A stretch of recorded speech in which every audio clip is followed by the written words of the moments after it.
जब मैं गोंडा में 9वीं क्लास में पढ़ने जिगर स्कूल में आया था, तब भी आज से 35 साल पहले भी इस जनपद में एक ही सरकारी डिग्री कॉलेज था। और 35 साल के बाद आज बड़ी दुख के साथ कह रहा हूं कि आज भी एक ही डिग्री कॉलेज इस जनपद गोंडा में है। बच्चों से कह रहा हूं कि आप अगर हौसला रखेंगे, आज सोशल मीडिया का जमाना है, यूट्यूब से पढ़ करके बच्चे आगे बढ़ रहे हैं, पास हो रहे हैं। आप सोशल मीडिया का सहारा लिए, यूट्यूब पे पढ़िए। आप बढ़ना चाहेंगे तो बीच में ये स्कूल कोई आपको रोड़ा नहीं बनेंगे। आपका मैं धन्यवाद देना चाहता हूं। अभी चंद दिनों पहले मैं यूपी टाइम्स का कि एक गरीब आदमी के साथ में कजरी तीज के दिन कुछ लोगों ने उनसे मारपीट की, पेड़ में बांध के मारा और अफवाह फैलाई कि नहीं साहब इसने बम जो है लेके जा रहा था। यूपी टाइम्स ने हमारा साथ दिया, ये बात अधिकारियों तक पहुंची और उस पर कार्रवाई हुई। नमस्कार, आदाब। मेरा नाम है फरहान आकिब खान और आप देख रहे हैं यूपी टाइम्स।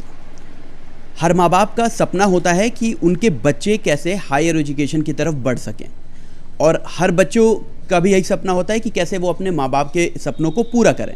इसी में देखा जाता है कि जब बच्चे पढ़ रहे होते हैं और जब इंटर फाइनल की तरफ होते हैं तो उनका अपना अपना एक रुझान होता है कि हमें मेडिकल में जाना है, हमें इंजीनियरिंग में जानी है, या और भी ऐसे अलग अलग कैटेगरीज होती है। हाल ही में देखा गया नीट का रिज़ल्ट आउट हुआ और तमाम पूरे देश से बच्चों ने इसमें पार्टिसिपेट किया और बहुतों का नाम आया, बहुतों का नहीं आया, लेकिन वो फिर भी कोशिश करेंगे। इस साल जिन लोगों का नाम आया है, तो अगर हम बात करें देवीपाटन मंडल की, यहाँ से भी बहुत बच्चे ऐसे हैं जिन्होंने पार्टिसिपेट किया और कामयाबी हासिल की और मेडिकल के क्षेत्र में अपना योगदान देने के लिए वो तैयार हैं। ऐसे में उन बच्चों को कैसे और ज़्यादा मोटिवेट किया जाए, कैसे जो बच्चे पीछे रह गए हैं उनको ये बात पहुंचाई जाए कि अगर आप ये काम कर देते हैं, आप ये सफलता पा लेते हैं, तो कैसे आपके लिए लोग खड़े हुए हैं। इसी को लेकर अभी देखा गया कि जो गोंडा के समाजवादी पार्टी के नेता मसूद आलम खान जी, वो एक उनका लगातार अगर हम योगदान कहें तो सिर्फ वो एक नेता ही नहीं है, बल्कि पूरे गोंडा में जिस तरह का उनको हर काम में, हर त्योहारों पर, हर मामले में एक समाज सेवी की जो एक छवि उनकी है उसको छोड़ा नहीं जा सकता। वो चाहे किसी भी त्यौहार की बात हो, किसी मामले की बात हो, किसी गरीब के साथ घटी हुई घटना की बात हो, हमेशा उनको आगे पाया जाता है।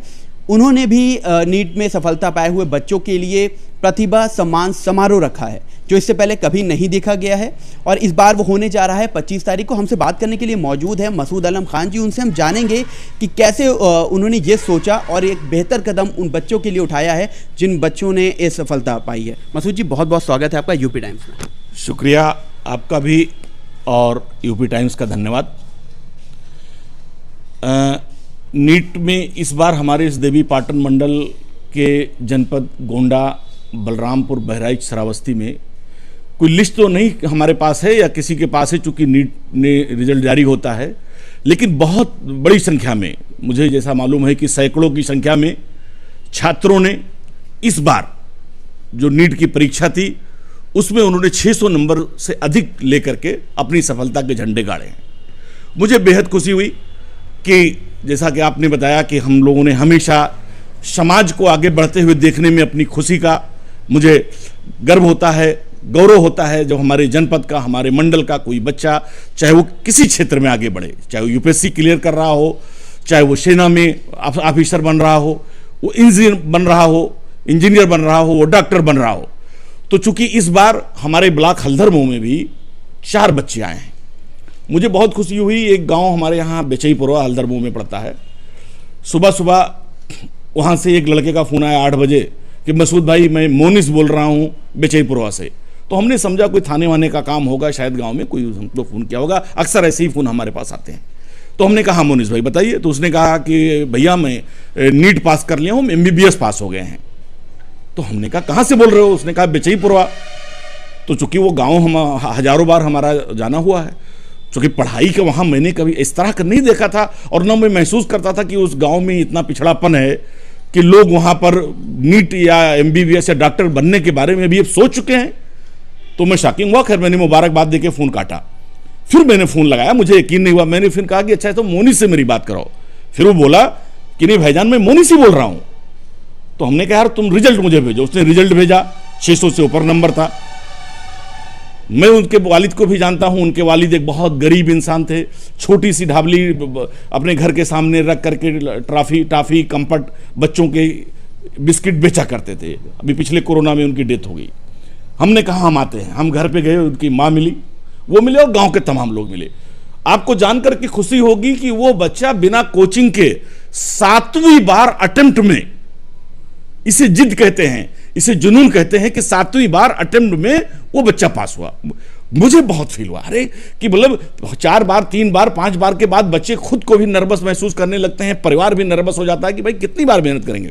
लेकिन हमने कहा कि नहीं, जो जुनून ठान लेता है और जो कहता है कि नहीं हम कुछ करके दिखाएंगे, वो कभी हार नहीं मानता। और उस बच्चे ने 7वीं बार में, चूंकि गरीब परिवार का था तो कोचिंग नहीं ले सकता था, वो पढ़ करके लखनऊ में कमरे में उसने 7वीं बार क्लियर किया। इस तरह से हमारे इस जनपद के, हमारे मंडल के तमाम बच्चों ने नीट की परीक्षाएं पास की हैं। हमने 25 तारीख को, आने वाले इतवार को, ये गोंडा के जेपी होटल, जो जेपी पैलेस है, उसमें उनको सम्मानित करने के लिए, उन्हें पुरस्कृत करने के लिए, उनका अभिनंदन करने के लिए एक प्रोग्राम रखा है।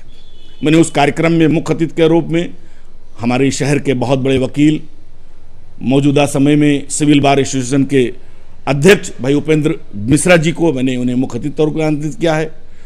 इस शहर के, इस जनपद के बहुत बड़े चिकित्सक, बहुत बड़ी हस्ती, लाइफलाइन हॉस्पिटल के मालिक जनाब डॉक्टर मोहम्मद सादिर खान साहब को मैंने इस कार्यक्रम की अध्यक्षता और सदारत के लिए रखा है।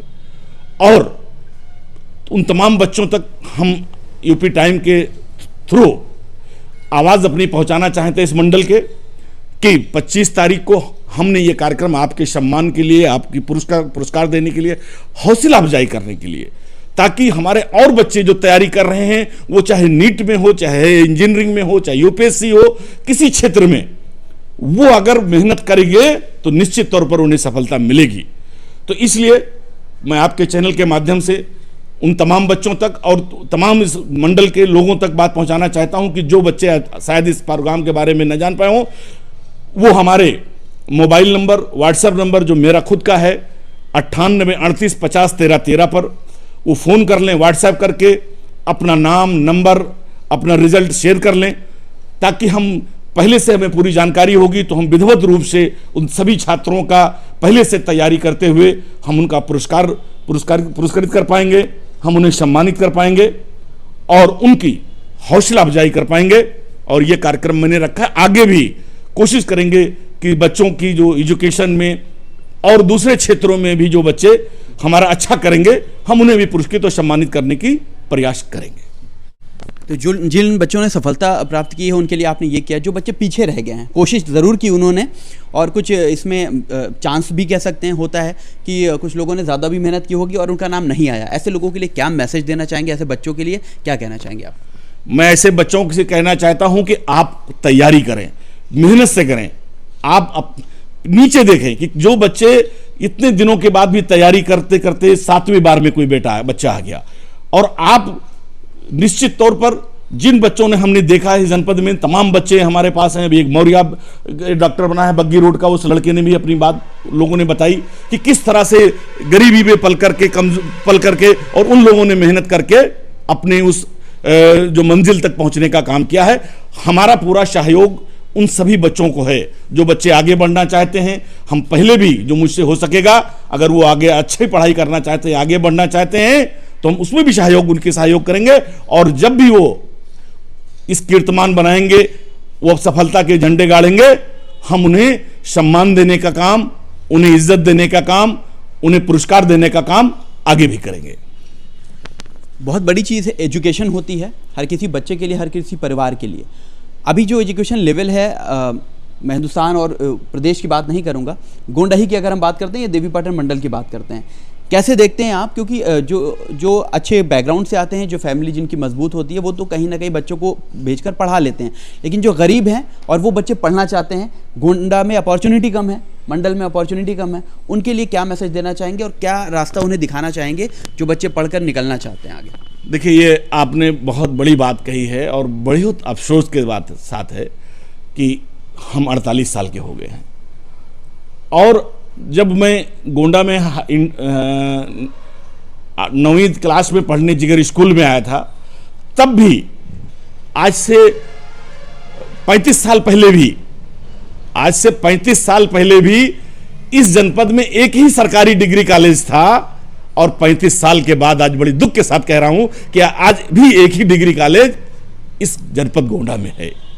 जाहिर सी बात है कि यहां शिक्षा का, बच्चों से मैं कह रहा हूं कि आप किसी के भरोसे पे न रहिए। हमने कहा कि मैं जब 35 साल पहले 9th क्लास में एडमिशन लेने इस गोंडा जनपद शहर में आया था, तब भी एक ही डिग्री कॉलेज था और आज भी एक डिग्री कॉलेज है। जाहिर सी बात है कि कोई भी शिक्षा के क्षेत्र में अच्छे इंस्टीट्यूशन नहीं बने, इंजीनियरिंग कॉलेज हमारा नहीं शुरू हो पाया, हमारे यहाँ और कोई अच्छे स्कूल नहीं बन पाए। लेकिन बच्चों से कह रहा हूं कि आप अगर हौसला रखेंगे, आज सोशल मीडिया का जमाना है, यूट्यूब से पढ़ करके बच्चे आगे बढ़ रहे हैं, पास हो रहे हैं। आप सोशल मीडिया का सहारा लीजिए, यूट्यूब पे पढ़िए।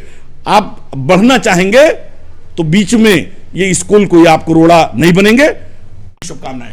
बहुत अच्छी बात इन्होंने कही है कि अगर स्कूल कॉलेज आपके मंडल में नहीं है, आपके शहर में नहीं है, लेकिन बहुत बड़ी चीज़ इस वक्त है सोशल मीडिया, यूट्यूब है, और बच्चों ने करके दिखाया है, हर फील्ड में करके दिखाया है। उससे सीख कर, और जिस तरह से इन्होंने कहा कि आप उससे सीखते हैं, और जहां कमी रह जाती है मसूद आलम खान जी आपके लिए खड़े रहेंगे। क्योंकि सिर्फ इसी की बात, अगर हम अभी की मौजूदा समय की बात करें तो इसी वक्त ये नहीं है, किसी और भी वक्त की अगर हमने देखा है, त्योहारों की बात करें, किसी मामले की बात करें, गरीब के साथ हुए अन्याय की बात करें, आप हमेशा खड़े मिलते हैं। तो एक जो आपकी एक छवि रही है समाज सेवी के रूप में, उसको लेकर क्या कहेंगे?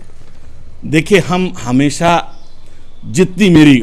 हमेशा खड़े रहे हैं गरीबों के लिए, कमज़ोरों के लिए। कोरोना काल आपने देखा, लगातार 3 महीने हमने इस पूरे जनपद में कोशिश की है कि ज़रूरतमंदों तक हम पहुँचें, हमारे लोग पहुँचे, हमारा सामान पहुँचे। सामाजिक सद्भाव इस जनपद में बनाए रखने के लिए, हिंदू मुस्लिम एकता को बनाए रखने के लिए हमारा हमेशा प्रयास रहा है, वो प्रयास जारी रहेगा। आपका मैं धन्यवाद देना चाहता हूँ। अभी चंद दिनों पहले मैं यूपी टाइम्स का, कि एक गरीब आदमी के साथ में कजरी तीज के दिन कुछ लोगों ने उनसे मारपीट की, पेड़ में बांध के मारा और अफवाह फैलाई कि नहीं साहब इसने बम जो है लेके जा रहा था। यूपी टाइम्स ने हमारा साथ दिया, ये बात अधिकारियों तक पहुंची और उस पर कार्रवाई हुई। 307 और लूट की धाराओं में वो सभी लोग जेल गए। मैं इसके लिए यूपी टाइम्स का धन्यवाद देना चाहता हूं कि उन्हीं के माध्यम से ये बात अधिकारियों तक पहुंची। जब अधिकारियों ने जांच कराई तो हमारी बात को सही पाया गया और उस गरीब आदमी को न्याय मिला और जितने अपराधी थे वो जेल की सलाखों के पीछे गए। बहुत बहुत धन्यवाद। तो सारे लोग जो बच्चे हैं जो वीडियो को देख रहे हैं, उनसे हमारी अपील है कि 25 तारीख को जेपी पैलेस में जिन्होंने नीट क्वालिफाई किया है वो वहां पहुंचे और जो ये इवेंट है इसको फुलफिल करें। आप तमाम अपडेट्स के लिए, ऐसी खबरों के लिए देखते रहिए यूपी टाइम्स। मैं फरहान आकिब खान, मुझे दीजिए इजाज़त। धन्यवाद।